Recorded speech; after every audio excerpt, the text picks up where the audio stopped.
ಇದೇ ತಿಂಗಳು 30ನೇ ತಾರೀಕಿನಿಂದ ಪ್ರಾರಂಭವಾಗ್ತಕ್ಕಂಥ ಅಗ್ನಿವೀರ ಆರ್ಮಿ ಪರೀಕ್ಷೆ ಕಂಪ್ಯೂಟರ್ ಬೇಸ್ಡ್ ಪರೀಕ್ಷೆಯನ್ನು ಬರೆಯಲು ಹೊರಟಿರ್ತಕ್ಕಂಥ ಎಲ್ಲ ನನ್ನ ನೆಚ್ಚಿನ ಭಾವಿ ಅಗ್ನಿವೀರರೇ, ಇಲ್ಲಿ ವಿಶೇಷವಾಗಿ ಬಹಳಷ್ಟು ಜನ ವಿದ್ಯಾರ್ಥಿಗಳು ಕೇಳ್ತಾ ಇದ್ರಿ, ಸರ್ ನಾವು ಪರೀಕ್ಷೆ ಬರೆಯಲು ಹೋಗುವಾಗ ಏನೇನು ಡಾಕ್ಯುಮೆಂಟ್ಗಳನ್ನು ತೆಗೆದುಕೊಂಡು ಹೋಗಬೇಕು, ಆಮೇಲೆ ಪರೀಕ್ಷೆ ಯಾವ ರೀತಿ ನಡೀತದೆ, ನಾವು ಯಾವ ರೀತಿ ಸಿದ್ಧತೆ ಮಾಡಿಕೊಂಡು ಹೋಗಬೇಕು, ಆಮೇಲೆ ಈ ಸಲ ನೆಗೆಟಿವ್ ಮಾರ್ಕ್ಸ್ ಐತೋ ಅಥವಾ ಇಲ್ಲೋ ಅಂತಕ್ಕಂಥ ಭಾಳಷ್ಟು ಪ್ರಶ್ನೆಗಳನ್ನ ಅಭ್ಯರ್ಥಿಗಳು ಕೇಳ್ತಾ ಇದ್ರಿ. ಅಷ್ಟೇ ಅಲ್ಲದೆ ಇನ್ನೂ ಕೆಲವೊಂದು ಅಭ್ಯರ್ಥಿಗಳು ಏನಪ್ಪ ಅಂದ್ರೆ, ಸರ್ ನಮ್ಮ ಹೆಸರು ಅಡ್ರೆಸ್ಸು ಮಾತ್ರ ಬಂದದ, ತಂದೆ ಹೆಸರು ಬಂದಿಲ್ಲ, ಅಥವಾ ನಮ್ಮ ಹೆಸರು ತಂದೆ ಹೆಸರು ಅಡ್ರೆಸ್ಸರು ಬಂದದ, ಆದರೆ ನಮ್ಮ ಮಾರ್ಕ್ಸ್ ಕಾರ್ಡ್ನಲ್ಲಿ ಆ ರೀತಿ ಇಲ್ಲ ಅಂತಕ್ಕಂಥ ಭಾಳಷ್ಟು ಸಮಸ್ಯೆಗಳನ್ನು ವಿದ್ಯಾರ್ಥಿಗಳು ಫೋನ್ನಿಂದ ಕೇಳ್ತಾ ಇದ್ರಿ. ಅಭ್ಯರ್ಥಿಗಳೇ, ನಿಮಗಾಗಿ ಈ ವಿಡಿಯೋನ ಮಾಡ್ತಾಯಿದ್ದೀನಿ. ನಿಮ್ಮ ಸ್ನೇಹಿತರಿಗೂ ಸಹಿತ ಅಗ್ನಿವೀರ ಆರ್ಮಿ ಪರೀಕ್ಷೆಯಲ್ಲಿ ಬರೆಯಲು ಹೊರಟಿರ್ತಕ್ಕಂಥ ಪ್ರತಿಯೊಬ್ಬ ನಿಮ್ಮ ಸ್ನೇಹಿತರಿಗೂ ಸಹಿತ ಈ ವಿಡಿಯೋನ ಶೇರ್ ಮಾಡಿ. ಹಾಗೆ ಇನ್ನೊಂದು ಏನಪ್ಪ ಅಂದ್ರೆ, ಯಾವ ಅಭ್ಯರ್ಥಿಗಳದು ನಿಮ್ಮದು ಯಾವ ಜಿಲ್ಲೆಯಲ್ಲಿ ಪರೀಕ್ಷೆ ಬಂದದ ಅಂತಕ್ಕಂಥದ್ದನ್ನು ಸಹಿತ ಕಮೆಂಟ್ ಮಾಡಿ. ಅದರ ಜೊತೆ ಯಾವ ದಿನಾಂಕದಂದು ನಿಮ್ಮದು ಪರೀಕ್ಷೆ ಇದೆ ಅಂತಕ್ಕಂಥದ್ದನ್ನು ಸಹಿತ ಕಮೆಂಟ್ ಮಾಡಿ ಅಭ್ಯರ್ಥಿಗಳೇ. ಯಾಕಂದರೆ ನಾವು ಪ್ರತಿನಿತ್ಯ ಏನು ಪರೀಕ್ಷೆ ಪ್ರಾರಂಭವಾದ ಮೇಲೆ ಪ್ರತಿನಿತ್ಯ ಯಾವ್ಯಾವ ಮ್ಯಾಥ್ಸ್ ಮೇಲೆ ಕ್ವಶನ್ಗಳು ಯಾವ ಬಂದಿದ್ದು, ಆಮೇಲೆ ಸೈನ್ಸ್ ಮೇಲೆ ಯಾವ ಬಂದಿದ್ದು, GK ಮೇಲೆ ಯಾವ ಬಂದಿದ್ದು, ಆಮೇಲೆ ಮೆಂಟಲ್ ಅಬಿಲಿಟಿ ಮೇಲೆ ಯಾವ್ಯಾವ ಪ್ರಶ್ನೆಗಳು ಬಂದಿದ್ದು ಅಂತಕ್ಕಂಥ ಮಾಹಿತಿಯನ್ನು ಮುಂದಿನ ವಿಡಿಯೋದಲ್ಲಿ, ಅಂದರೆ ಪರೀಕ್ಷೆ ಪ್ರಾರಂಭವಾದ ಮೇಲೆ ನಾವು ಹೇಳ್ತಾ ಇದ್ವಿ. ಆದ್ದರಿಂದ ಇನ್ನೂ ಯಾರು ನಮ್ಮ ಯೂಟ್ಯೂಬ್ ಚಾನಲ್ ಸಬ್ಸ್ಕ್ರೈಬ್ ಮಾಡಿಲ್ಲ ಅಂಥವರು ಈ ಕೂಡಲೇ ಸಬ್ಸ್ಕ್ರೈಬ್ ಆಗಿ ಪ್ರತಿನಿತ್ಯ ಬರ್ತಕ್ಕಂಥ ಡಿಫೆನ್ಸ್ ಫೋರ್ಸ್ ಮಾಹಿತಿಯನ್ನು ಕನ್ನಡದಲ್ಲಿ ತಿಳಿಯಿರಿ. ಹಾಗಾದರೆ ಅಭ್ಯರ್ಥಿಗಳೇ, ಇವತ್ತಿನ ಮಾಹಿತಿ ಏನಪ್ಪ ಅಂದ್ರೆ, ಅಗ್ನಿವೀರ ಪರೀಕ್ಷೆಗೆ ಹೊರಟಂಥ ಅಭ್ಯರ್ಥಿಗಳು ಹೋಗುವಾಗ ಮೊದಲಿನಿಂದನೇ ನಾನು ಸ್ಟಾರ್ಟ್ ಮಾಡ್ತೀನಿ. ಈಗಾಗಲೇ ನಿಮ್ಗೆ ಅಡ್ಮಿಟ್ ಕಾರ್ಡ್ ಬಂದದ. ಅಡ್ಮಿಟ್ ಕಾರ್ಡ್ದಲ್ಲಿ ನಿಮ್ದು ಏನಾಯ್ತಪ್ಪ ಅಂದ್ರೆ, ಯಾವ ಜಿಲ್ಲೆಯಲ್ಲಿ ನಿಮ್ಮ ಪರೀಕ್ಷೆ ಅದ, ಪರೀಕ್ಷೆ ಕೇಂದ್ರದ ಹೆಸರು, ಆಮೇಲೆ ದಿನಾಂಕ, ಆಮೇಲೆ ಏನಪ್ಪ ಅಂದ್ರೆ ಟೈಮ, ಸ್ಥಳ ಮತ್ತು ಟೈಮನ್ನು ಕೊಟ್ಟಿದ್ದಾರೆ. ಆ ಟೈಮ್ಗೆ ಸರಿಯಾಗಿ ನೀವು ಅಲ್ಲಿ ಹೋಗ್ಬೇಕಾಗ್ತದೆ ಮೊದಲನೇದು. ಆಮೇಲೆ ಎರಡನೇದು ಏನಪ್ಪ ಅಂದ್ರೆ, ನೀವು ಅಗ್ನಿವೀರ ಆರ್ಮಿ ಕಂಪ್ಯೂಟರ್ ಬೇಸ್ಡ್ ಪರೀಕ್ಷೆ ಏನು ಬರೀಲಿಕ್ಕೆ ಹೊರಟಿರಿ, ಹೋಗುವಾಗ ಏನೇನು ದಾಖಲಾತಿಗಳನ್ನು ತೆಗೆದುಕೊಂಡು ಬರಬೇಕು ಅಂತಕ್ಕಂಥದ್ದು ಸಹಿತ ಅಲ್ಲಿ ಇನ್ಸ್ಟ್ರಕ್ಷನ್ ಕೊಟ್ಟಾರೆ. ನೀವು ಅದನ್ನು ಸಹಿತ ಓದಿಕೊಂಡು ಸರಿಯಾಗಿ ತೆಗೆದುಕೊಂಡು ಹೋಗ್ಬೇಕಾಗ್ತದೆ. ಹಾಗಾದರೆ ನಿಮಗೆಲ್ಲರಿಗೂ ಗೊತ್ತಿರಲಿ, ಮೊದಲೇದು ಈಗಾಗಲೇ ಎಲ್ಲರೂ ಅಡ್ಮಿಟ್ ಕಾರ್ಡನ್ನು ಡೌನ್ಲೋಡ್ ಮಾಡ್ಕೊಂಡಿರಿ ಅಂತ ಅನ್ಕೋತೀನಿ, ಆ GD ವಿದ್ಯಾರ್ಥಿಗಳೆಲ್ಲರೂ. ಹಾಗಾದರೆ ಇಲ್ಲಿ ಏನಪ್ಪ ಅಂದ್ರೆ, ಮೊದಲೇದು ನೀವು ಹೋಗುವಾಗ ಏನೇನು ದಾಖಲಾತಿಗಳನ್ನು ತೆಗೆದುಕೊಂಡು ಹೋಗಬೇಕು ಅಂತಕ್ಕಂಥ ಮಾಹಿತಿಯನ್ನು ಹೇಳ್ತೀನಿ. ಫಸ್ಟ್ನೇದು ಏನಪ್ಪ ಅಂದ್ರೆ, ಅಡ್ಮಿಟ್ ಕಾರ್ಡ್ ಈಗಾಗಲೇ ಡೌನ್ಲೋಡ್ ಮಾಡ್ಕೊಂಡ್ರಿ, ಆ ಅಡ್ಮಿಟ್ ಕಾರ್ಡನ್ನು ನೀವು ತೆಗೆದುಕೊಂಡು ಹೋಗಬೇಕು. ಆಮೇಲೆ ನೆಕ್ಸ್ಟ್ ಬರ್ತಕ್ಕಂಥದ್ದು ಏನಪ್ಪ ಅಂದ್ರೆ, ಇತ್ತೀಚಿನ 2 ಪಾಸ್ಪೋರ್ಟ್ ಸೈಜ್ ಫೋಟೋ, ರೀಸೆಂಟಾಗಿರ್ತಕ್ಕಂಥ 2 ಫೋಟೋಗಳನ್ನು ತೆಗೆದುಕೊಂಡು ಹೋಗಬೇಕು.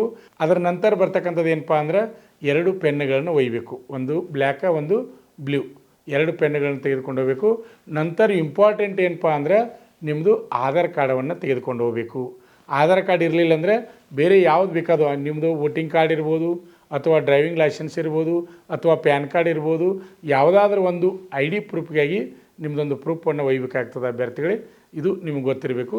ಆಮೇಲೆ ಇನ್ನು ಭಾಳಷ್ಟು ಜನ ವಿದ್ಯಾರ್ಥಿಗಳು ಏನು ಕೇಳ್ತಾ ಇದ್ದಾರಂದ್ರೆ, ಈಗ ಅಡ್ಮಿಟ್ ಕಾರ್ಡ್ ಬಂದದ ಸರ, ನಮ್ಮ ತಂದೆ ಹೆಸರು ಕಂಟಿನ್ಯೂ ಆಗಿ ಬಂದಿಲ್ಲ, ಅಥವಾ ನಮ್ಮ ತಂದೆ ಹೆಸರು ಕಂಟಿನ್ಯೂ ಆಗಿ ಬಂದದ, SSLC ಮಾರ್ಕ್ಸ್ ಕಾರ್ಡ್ನಲ್ಲಿ ಆ ರೀತಿ ಇಲ್ಲ, ಆ ರೀತಿ ಇದ್ದರೆ ನಮ್ಮನ್ನು ರಿಜೆಕ್ಟ್ ಮಾಡ್ತಾರೆ ಅಂತೇಳಿಸಿಂದ ಭಾಳಷ್ಟು ಜನ ವಿದ್ಯಾರ್ಥಿಗಳ ಪ್ರಶ್ನೆ ಆಗಿದೆ. ಅಭ್ಯರ್ಥಿಗಳು ಯಾರೂ ಹೆದರಬೇಡ್ರಿ. ಯಾಕಂದರೆ ಪರೀಕ್ಷೆಗೆ ನೀವು ಹೊಂಟ್ರಪ್ಪ ಅಂದರೆ ಪರೀಕ್ಷೆಯಿಂದ ನಿಮ್ಮನ್ನು ಹೊರಗಡೆ ಕಳ್ಸಂಗಿಲ್ಲ. ಇಂಪಾರ್ಟೆಂಟ್ ನಿಮ್ಮ ಅಡ್ಮಿಟ್ ಕಾರ್ಡ್ ತೊಗೊಂಡಿರಬೇಕು. ಆಮೇಲೆ ಏನಪ್ಪ ಅಂದರೆ, ನಿಮ್ಮ ಆಧಾರ್ ಕಾರ್ಡ, 2 ಫೋಟೋ, ಆಮೇಲೆ ಪೆನ್ನುಗಳನ್ನು ತೆಗೆದುಕೊಂಡು ಹೋಗಬೇಕು. ಆಮೇಲೆ ಇಷ್ಟು ಡಾಕ್ಯುಮೆಂಟ್ಗಳನ್ನು ತೆಗೆದುಕೊಂಡು ಹೋದರೆ ನಿಮ್ಮ ಪರೀಕ್ಷೆಗೆ ಕುಂಡಿಸ್ತಾರೆ. ಆಮೇಲೆ ಹೋಗುವಾಗ ಇನ್ನೊಂದು ಏನಪ್ಪ ಅಂದರೆ, ಪರೀಕ್ಷೆಗೆ ಹೋಗುವಾಗ ಅಭ್ಯರ್ಥಿಗಳು ಭಾಳಷ್ಟು ಜನ ಏನು ಮಾಡ್ತಾರೆ ರೀ, ನಾಳೆ ಪರೀಕ್ಷೆ ಐತೆ ಅಂದರೆ ಇವತ್ತು ಬೆಂಗಳೂರಿಗೆ ಹೋಗೋದಿರ್ತದೆ, ಇಲ್ಲಿಂದ ಸುಮಾರು 500-600 ಕಿಲೋಮೀಟ್ರ್ ಟ್ರೈನಿಗೆ ಹೋಗ್ಬೋದು ಅಥವಾ ಬಸ್ಸಿಗೆ ಹೋಗ್ಬೋದು. ನಾಳೆ ಪರೀಕ್ಷೆ ಟೈಮ್ ಅದ, ಬೆಳಗ್ಗೆ ರಾತ್ರಿ ಹೋಗಿ ಮುಂಜಾನೆ ಹೋಗಿ ಪರೀಕ್ಷೆ ಬರೀನು ಅಂತೇಳಿ ಭಾಳಷ್ಟು ಜನ ವಿದ್ಯಾರ್ಥಿಗಳು ಅಂದ್ಕೊಂಡಿರ್ತೀರಿ. ದಯವಿಟ್ಟು ವಿದ್ಯಾರ್ಥಿಗಳು, ಎದಕ್ಕೋ ಎಲ್ಲೆಲ್ಲೋ ಏನೇನೋ ಖರ್ಚು ಮಾಡ್ತಿರ್ತೀರಿ, ಆದರೆ ನಿಮ್ಮ ಪರೀಕ್ಷೆ ನಿಮ್ಮ ಜೀವನವನ್ನು ಚೇಂಜ್ ಮಾಡುವಂಥ ಪರೀಕ್ಷೆಗೆ ನೀವು ಹೊಂಟ್ರಂದಾಗ ನೀವು ಒಂದಿನ ಅಡ್ವಾನ್ಸಾಗಿ ಹೋಗೋದು ಒಳ್ಳೆಯದು ಅಂತೇಳಿ ನನಗೆ ಅನ್ನಿಸ್ತದೆ. ಒಂದಿನ ಅಡ್ವಾನ್ಸಾಗಿ ಹೋಗಿ ಅಲ್ಲಿ ಒಂದು ರೂಮ್ ಮಾಡ್ಕೊಂಡಿದ್ದು ಮುಂಜಾನೆ ಎದ್ದ ಆರಾಮ ಅಡ್ವಾನ್ಸಾಗಿ ನಿಮ್ಮ ಪರೀಕ್ಷಾ ಕೇಂದ್ರದಲ್ಲಿ ಎಲ್ಲಿರ್ತದೆ ಅಲ್ಲಿ ಹೋಗಿ 1 ಅವರ್ ಮುಂಚಿತವಾಗಿ ನೀವು ಹೋಗಿ ಅಲ್ಲಿ ನಿಂತ್ರಪ್ಪ ಅಂದರೆ ಯಾವುದೇ ರೀತಿ ಟೆನ್ಷನ್ ಇರೋಂಗಿಲ್ಲ. ನೀವು ನಾಳೆ ಪರೀಕ್ಷೆ ಐತಿ ಅಂದರೆ ಇವತ್ತು ರಾತ್ರಿ ಬಸ್ ಎತ್ತಿ ಟ್ರೈನ್ಗೆ ಎತ್ತಿ ಬೆಳತಂತಕ ನಿದ್ದೆಗೆಟ್ಟು ಅಲ್ಲಿ ಹೋಗಿ ಪರೀಕ್ಷೆ ಬರೀಬೇಕಾದ್ರೆ ಭಾಳ ತೊಂದರೆ ಆಗ್ತದೆ. ಯಾಕಂದರೆ ಇಲ್ಲಿ ತನಕ ಭಾಳ ಸ್ಟಡಿ ಮಾಡಿರ್ತೀರಿ, ನೀವು ಅಭ್ಯಾಸ ಮಾಡಿರ್ತೀರಿ, ಅದು ಏನಾಗ್ತೈತೆ ಅಂದ್ರೆ ಒಮ್ಮೆ ಮೈಂಡ್ ಬ್ಲ್ಯಾಕ್ ಆಗ್ತದೆ. ಮನುಷ್ಯಾಗ ನಿದ್ದೆನೂ ಅಷ್ಟೇ ಅವಶ್ಯದ. ಯಾಕಂದರೆ ಪ್ರತಿನಿತ್ಯ ಒಬ್ಬ ಮನುಷ್ಯ ಕಡಿಮೆ ಅಂದರೂ 6 ತಾಸು ನಿದ್ದೆ ಮಾಡಲೇಬೇಕು. ನಿದ್ರೇನೇ ಇಲ್ಲ, ಬೆಳತಂತಕ ಹೋಗಿ ಸುಸ್ತಾಗಿ ಟ್ರೈನ್ನಾಗ ಎದ್ದು ನಿಂತು ಹೋಗಿ ಏನೇನೋ ಕಷ್ಟಪಡ್ತಿರ್ತಾವೆ ಹುಡುಗರ. ದಯವಿಟ್ಟು ಆ ರೀತಿ ಮಾಡಬೇಡ್ರಿ. ಎಲ್ಲೋ ಏನೋ ಖರ್ಚು ಮಾಡ್ತಿರ್ತೀರಿ, ಎಲ್ಲೋ ಹಾಳು ಮಾಡ್ತಿರ್ತೀರಿ. ಈಗ ನಿಮ್ಮ ಸಲುವಾಗಿ ನೀವು ಹೊಂಟರಿ, ಅಗ್ನಿವೀರರಾಗಬೇಕು ಅಂತೇಳಿ ಹೊಂಟ್ರಿ ಅಂದಾಗ ಒಂದಿನ ಅಡ್ವಾನ್ಸ್ ಆಗಿ ಹೋಗ್ರಿ, ಆರಾಮ್ ವಸ್ತಿದ್ದು ಅಡ್ವಾನ್ಸ್ ಆಗಿ ನೀವು ಪರೀಕ್ಷಾ ಕೇಂದ್ರಕ್ಕೆ ಹೋಗಬೇಕು. ಪರೀಕ್ಷಾ ಕೇಂದ್ರಕ್ಕೆ ಹೋದ್ಮೇಲೆ ಅಲ್ಲಿ ಹೋದ್ಮೇಲೆ ನಿಮ್ಮ ತಮ್ಮನ್ನು ತೆಗೆದುಕೊಳ್ತಾರೆ, ನೀವು ತಮ್ಮನ್ನು ಕೊಡಬೇಕಾಗ್ತದೆ. ಆಮೇಲೆ ಕಂಪ್ಯೂಟರ್ ಬೇಸ್ಡ್ ಪರೀಕ್ಷೆ ಅದ, ಕಂಪ್ಯೂಟರ್ ಬಗ್ಗೆ ನಿಮಗೆ ನಾಲೆಜ್ ಇರಬೇಕು, ಮೌಸ್ ಹಿಡಿದ್ರ ಬಗ್ಗೆ ನಾಲೆಜ್ ಇರಬೇಕು, ಆಮೇಲೆ ಕಂಪ್ಯೂಟರ್ ಬಗ್ಗೆ ನಾಲೆಜ್ ಇರಬೇಕು. ಅಲ್ಲಿ ಹೋದಾಗ ನಿಮ್ಮ ಅಡ್ಮಿಟ್ ಕಾರ್ಡು, ಆಮೇಲೆ ನಿಮ್ಮ ಆಧಾರ್ ಕಾರ್ಡ್, ID ಪ್ರೂಫ್ ಏನು ಇದಿರ್ತೀರ ಅದನ್ನು ಚೆಕ್ ಮಾಡ್ತಾರೆ.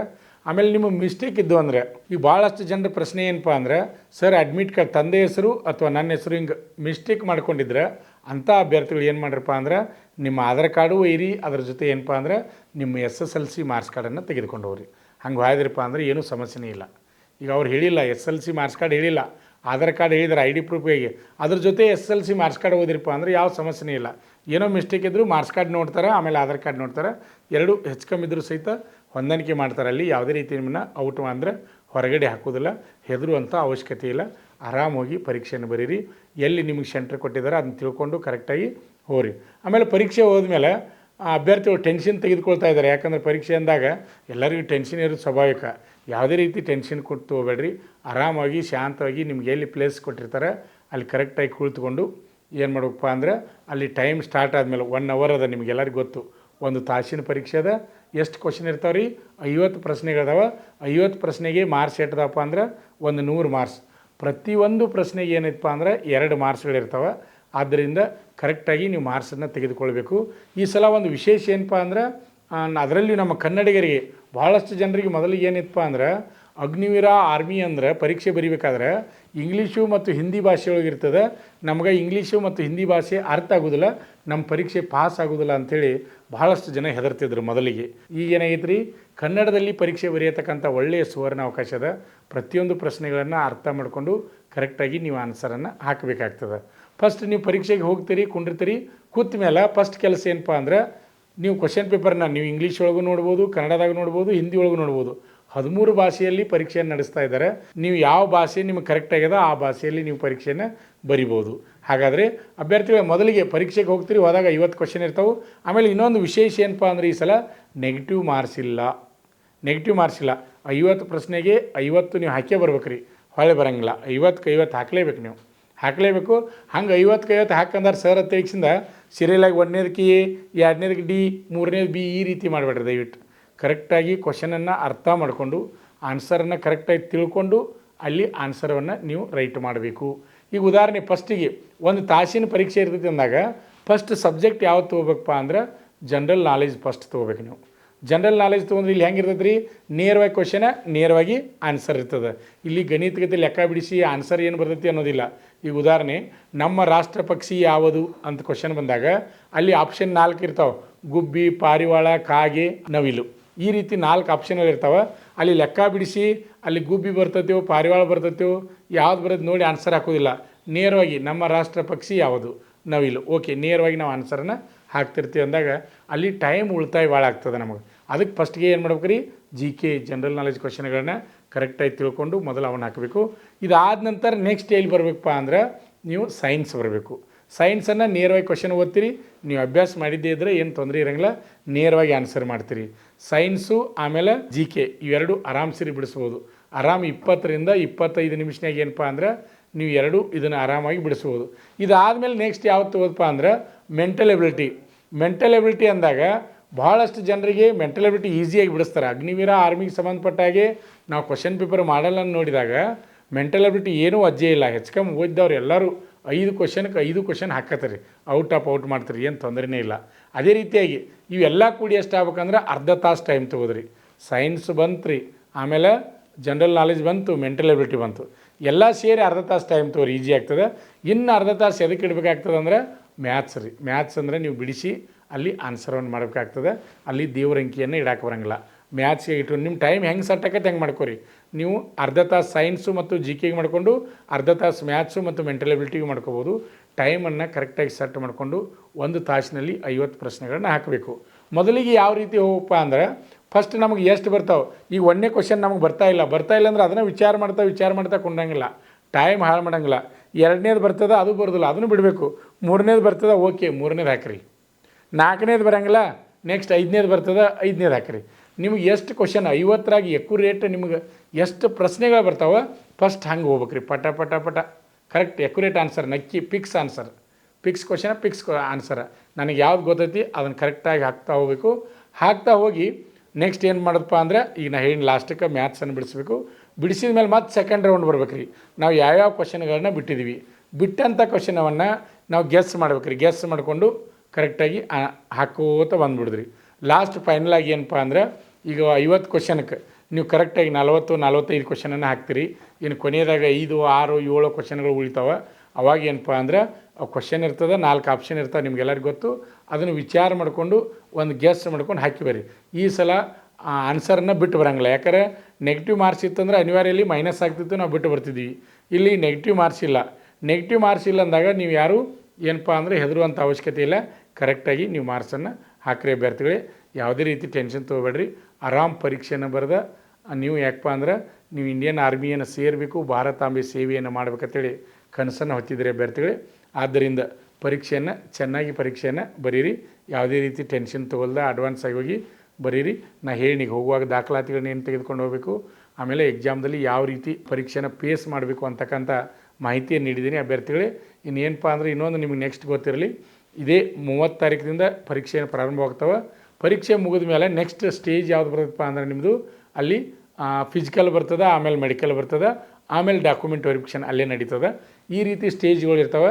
ನಿಮ್ಗೆಲ್ಲರಿಗೂ ಗೊತ್ತು ಏನಪ್ಪ ಅಂದ್ರೆ ಕರ್ನಾಟಕದಲ್ಲಿ 3 ಇಯಾರ್ಗಳಿದಾವೆ. ಒಂದು ಬೆಂಗಳೂರು ಇಯಾರು, ಮಂಗಳೂರು ಇಯಾರು, ಬೆಳಗಾವಿ ಇಯಾರು. ಎಲ್ಲರಿಗೂ ನಿಮ್ಗೆ ಗೊತ್ತಿರಲಿ, ಬೆಂಗಳೂರು ಇಯಾರು ಮತ್ತು ಮಂಗಳೂರು ಇಯಾರದ ಅಭ್ಯರ್ಥಿಗಳಿಗೆ ಫಸ್ಟ್ ಫಿಸಿಕಲ್ ನಡೀದು ನಿಮ್ಗೆ ರೀ. ಬೆಂಗಳೂರು ಇಯಾರು ಮತ್ತು ಮಂಗಳೂರು ಇಯಾರು. ನಮ್ಮ ಬೆಳಗಾವಿ ಇಯಾರದವ್ರಿಗೆ ಏನಪ್ಪ ಅಂದ್ರೆ ಲಾಸ್ಟಿಗೆ ನಡೀತದೆ. ಅವ್ರಿಗೆ ಸ್ವಲ್ಪ ಟೈಮ್ ಅವಕಾಶ ಇರ್ತದೆ, ನಿಮಗೂ ಅವಕಾಶ ಇರ್ತದೆ, ಇಲ್ಲಂತಲ್ಲ. ಆದರೆ ಪರೀಕ್ಷೆ ಮುಗಿದ ಮೇಲೆ ನೆಕ್ಸ್ಟ್ ನೀವು ಏನು ಮಾಡ್ಬೇಕಪ್ಪ ಅಂದ್ರೆ ರನ್ನಿಂಗನ್ನು ಪ್ರಾಕ್ಟೀಸ್ ಮಾಡಬೇಕು. ರನ್ನಿಂಗ್ ಏನಪ್ಪ ಅಂದ್ರೆ ಅಲ್ಲಿ 60 ಮಾರ್ಕ್ಸ್ ಅದಾವು. ಅದೇ ರೀತಿಯಾಗಿ ಪ್ಲಬ್ಸ್ಗೆ ಎಷ್ಟು ಮಾರ್ಕ್ಸ್ ಅದಾವಪ್ಪ ಅಂದ್ರೆ 40 ಮಾರ್ಕ್ಸ್. 60, 40, 100 ಮಾರ್ಕ್ಸ ಫಿಸಿಕಲ್ಗೆ ಅದಾವು, ಆಮೇಲೆ 100 ಮಾರ್ಕ್ಸ ಎಕ್ಸಾಮ್ಗೆ ಅದಾವು. ಫೈನಲ್ ಆಗಿ ಮೆರಿಟ್ ತೆಗಿಬೇಕಾದ್ರೆ ಎಲ್ಲ ರೀತಿ ನೋಡಿ ಅಲ್ಲಿ ಫೈನಲ್ ಮೆರಿಟನ್ನು ಮಾಡ್ತಾರೆ ಅಭ್ಯರ್ಥಿಗಳೇ. ಆದ್ದರಿಂದ ಪರೀಕ್ಷೆ ಮುಗಿದ ಮೇಲೆ ಫಿಸಿಕಲ್ಲು ಅಷ್ಟೇ ಇಂಪಾರ್ಟೆಂಟ್ ಅದ. ಅಲ್ಲಿಯೂ ಸಹಿತ ಎಕ್ಸಲೆಂಟ್, ಪ್ಲಬ್ಸು ಎಕ್ಸಲೆಂಟ್ ಆಗಬೇಕು, ರನ್ನಿಂಗು ಎಕ್ಸಲೆಂಟ್ ಆಗಬೇಕು. ಆಮೇಲೆ ಮತ್ತೆ ಫಿಸಿಕಲ್ನಲ್ಲಿ ಏನಿರ್ತದಪ್ಪ ಅಂದ್ರೆ ಅಲ್ಲಿ ಲಾಂಗ್ ಜಂಪ್ ಇರ್ತದೆ, 9 ಫೂಟ್ ಆರಾಮ್ ಜಿಗಿದು ಪಾಸ್ ಮಾಡ್ತೀರಿ. ಅದಕ್ಕೆ ಯಾವುದೇ ರೀತಿ ಮಾರ್ಕ್ಸ್ ಇರೋಂಗಿಲ್ಲ. ಆಮೇಲೆ ಜಿಗ್ಜಾಗ್ ನಡಿಗೆ, ಅಂಕು ಡೊಂಕಾದ ನಡಿಗೆ ಅಂತೀವಿ, ಅದಕ್ಕೂ ಸಹಿತ ಯಾವುದೇ ರೀತಿ ಮಾರ್ಕ್ಸ್ ಇರೋಂಗಿಲ್ಲ. ಆರಾಮ್ ಎಲ್ಲರೂ ಪಾಸ್ ಹಾಕಿರಿ. ಇಂಪಾರ್ಟೆಂಟ್ ಏನಂದ್ರೆ ರನ್ನಿಂಗು ಮತ್ತು ಪುಲಪ್ಸು ಎರಡೂ ಎಕ್ಸಲೆಂಟ್ ಹೊಡಿಬೇಕು ಅಭ್ಯರ್ಥಿಗಳೇ. ಇವೆಲ್ಲ ಆದಮೇಲೆ ಮತ್ತೆ ಹೈಟು, ವೇಟು, ಚೆಸ್ಟು, ಆಮೇಲೆ ಮೆಡಿಕಲು ಎಲ್ಲ ಬರ್ತದೆ. ಮುಂದಿನ ವಿಡಿಯೋದಲ್ಲಿ ಮತ್ತೆ ಅದಕ್ಕೆ ಸಂಬಂಧಪಟ್ಟಂಥ ಮಾಹಿತಿಯನ್ನು ನಾನು ನೀಡಲಿದ್ದೇನೆ ಅಭ್ಯರ್ಥಿಗಳೇ. ಅದೇ ರೀತಿಯಾಗಿ ನೀವು ಯಾರಿಗಾದರೂ ಇಂಟ್ರೆಸ್ಟ್ ಇತ್ತಂದರೆ ಅಭ್ಯರ್ಥಿಗಳು ಅಗ್ನಿವೀರ ಆರ್ಮಿ ಫಿಸಿಕಲ್ ಪ್ರಾಕ್ಟೀಸಿಗೆ ಬರ್ತಕ್ಕಂಥ ಅಭ್ಯರ್ಥಿಗಳಿಗೆ ಪರೀಕ್ಷೆ ಮುಗಿದ ತಕ್ಷಣ ನಮ್ಮ ಸಂಸ್ಥೆಗೆ ಬರ್ಬೋದು. ಈಗಾಗಲೇ ಕರ್ನಾಟಕದ ಎಲ್ಲ ಪಾಲಕರು ಮತ್ತು ವಿದ್ಯಾರ್ಥಿಗಳ ಆಶೀರ್ವಾದದಿಂದ ನಮ್ಮ ಸಂಸ್ಥೆ ಯಶಸ್ವಿಯಾಗಿ ಕರ್ನಾಟಕದಲ್ಲಿ 22ನೇ ವರ್ಷದಲ್ಲಿ ಮುನ್ನಡೀತಾ ಇದೆ. ಸಾಕಷ್ಟು ಜನ ಅಭ್ಯರ್ಥಿಗಳು ನಮ್ಮ ಸಂಸ್ಥೆಯಿಂದ ಆಯ್ಕೆಯಾಗಿ ಭಾರತಾಂಬೆ ಸೇವೆಯನ್ನು ಮಾಡ್ತಾಯಿದ್ದಾರೆ ಅಭ್ಯರ್ಥಿಗಳೇ. ನಮ್ಮ ಸಂಸ್ಥೆಯ ಒಂದು ವಿಶೇಷ ಏನಪ್ಪ ಅಂದ್ರೆ ನಾವು ಪ್ರತಿನಿತ್ಯ 400 ಮೀಟರ್ ಟ್ರ್ಯಾಕ್ನಾಗ ರನ್ನಿಂಗನ್ನು ಪ್ರಾಕ್ಟೀಸ್ ಮಾಡಿಸ್ತೀವಿ. ಅದೇ ರೀತಿಯಾಗಿ ಏನಪ್ಪ ಅಂದ್ರೆ ಅಗ್ನಿವೀರ ಆರ್ಮಿಯಲ್ಲಿ ಪ್ಲಬ್ಸನ್ನು ಯಾವ ರೀತಿ ತೆಗೆಸ್ತಾರೆ ಅದೇ ರೀತಿನ ಪ್ರಾಕ್ಟೀಸ್ ಮಾಡಿಸ್ತೀವಿ. ಲಾಂಗ್ ಜಂಪ್ ಆಗಿರ್ಬೋದು, ಆಮೇಲೆ ಜಿಗ್ಜಾಗ್ ನಡಿಗೆ ಆಗಿರ್ಬೋದು. ಸಿಲೆಕ್ಷನ್ ಪ್ರೊಸೆಸ್ ಯಾವ ರೀತಿ ಇರ್ತದೆ ಅದೇ ರೀತಿನ ಪ್ರತಿನಿತ್ಯ ದಿನಕ್ಕೆ 2 ಬಾರಿ ನಾವು ಪ್ರಾಕ್ಟೀಸ್ ಮಾಡ್ತೀವಿ. ಅದೇ ರೀತಿಯಾಗಿ ವಾರಕ್ಕೆ 1 ಸಲ ಏನಪ್ಪ ಅಂದರೆ ನಾವು ರ್ಯಾಲಿ ಟೈಪ್ ನಡೆಸ್ಕೊಂಡು ಅಭ್ಯರ್ಥಿಗಳು ಎಷ್ಟು ಟೈಮ್ದಲ್ಲಿ ಎಷ್ಟು ವಿದ್ಯಾರ್ಥಿಗಳು ಆಯ್ಕೆ ಆಗ್ತಾರೆ ಅಂತಕ್ಕಂಥ ಸಿಲೆಕ್ಷನ್ ಇದನ್ನು ಸಹಿತ ನಾವು ಪ್ರೊಸೆಸನ್ನು ಸಹಿತ ಮಾಡ್ತಾ ಇರ್ತೀವಿ ಅಭ್ಯರ್ಥಿಗಳೇ. ಆದ್ದರಿಂದ ನಿಮ್ಮ ಸ್ನೇಹಿತರಿಗೆ ಸಹಿತ ಈ ವಿಡಿಯೋನ ಶೇರ್ ಮಾಡಿ. ಈಗಾಗಲೇ ಇನ್ನೂ ಯಾರು ನಮ್ಮ ಯೂಟ್ಯೂಬ್ ಚಾನಲನ್ನು ಸಬ್ಸ್ಕ್ರೈಬ್ ಮಾಡಿಲ್ಲ ಅಂಥವರು ಈ ಕೂಡಲೇ ಸಬ್ಸ್ಕ್ರೈಬ್ ಮಾಡಿ. ಯಾಕಂದರೆ 30ನೇ ತಾರೀಕಿನಿಂದ ಪರೀಕ್ಷೆಗಳು ಪ್ರಾರಂಭವಾಗ್ತವೆ. ಪ್ರತಿನಿತ್ಯ ನಮಗೆ ಎಷ್ಟು ನಾವು ವಿದ್ಯಾರ್ಥಿಗಳನ್ನು ಕೇಳ್ತೀವಿ, ಪ್ರಶ್ನೆಗಳು ಯಾವ್ಯಾವ ಬಂದಿದ್ದು, GK ಒಳಗೆ ಯಾವ ಬಂದವು, ಸೈನ್ಸ್ ಒಳಗೆ ಆಗಿರ್ಬೋದು, ಮ್ಯಾಥ್ಸ್, ಮೆಂಟಲ್ ಎಬಿಲಿಟಿ ಯಾವ ಬಂದಾಗ ಕೇಳ್ಕೊಂಡು ಎಷ್ಟು ಸಾಧ್ಯ ಆಗ್ತದೆ ವಿದ್ಯಾರ್ಥಿಗಳ ಬಾಯಿಯಿಂದ ಕೇಳ್ಕೊಂಡು ಆ ಕ್ವಶನ್ಗಳನ್ನ ಬಿಡಿಸ್ಲಿಕ್ಕೆ ನಾವು ಪ್ರಯತ್ನ ಮಾಡೋರಿದ್ದೀವಿ. ಆದ್ದರಿಂದ ಯಾರು ಇನ್ನೂ ಸಬ್ಸ್ಕ್ರೈಬ್ ಆಗಿಲ್ಲ ಅಂಥವ್ರು ಈ ಕೂಡಲೇ ಸಬ್ಸ್ಕ್ರೈಬ್ ಆಗಿ ಪ್ರತಿನಿತ್ಯ ಬರ್ತಕ್ಕಂಥ ವಿಡಿಯೋಗಳನ್ನು ಗಮನಿಸ್ತಾ ಇರಿ. ನಿಮ್ಮ ಸ್ನೇಹಿತರಿಗೂ ಈ ವಿಡಿಯೋವನ್ನು ಶೇರ್ ಮಾಡಿ. ನಮಸ್ಕಾರ.